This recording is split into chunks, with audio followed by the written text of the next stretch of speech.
الحمد لله رب العالمين، الصلاة والسلام على أشرف المرسلين سيدنا محمد صلى الله عليه وعلى آله وصحبه والتابعين.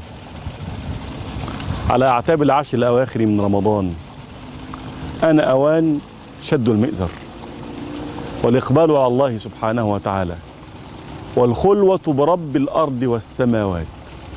فهل من مشمر؟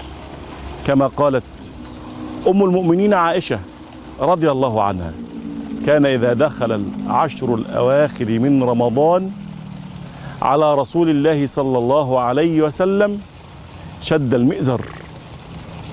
المئزر وأيقظ أهله وأحيا الليل. شد المئزر علامة على الاستعداد، وأيقظ أهله شاركوه في العبادة والقرب من الله سبحانه وتعالى، وأحيا الليل صار ليله كله حياة، عبادة وإقبال وإخبات وخضوع بين يدي الله عز وجل في هذه الأيام المباركات.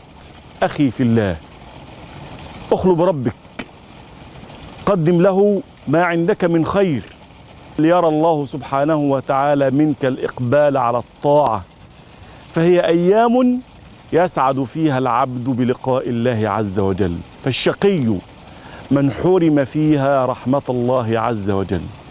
إنها ليالي العتق من النيران، إنها ليالي الرحمة والغفران، إنها ليالي العفو من الله سبحانه وتعالى عن عباده المقبلين الطائعين.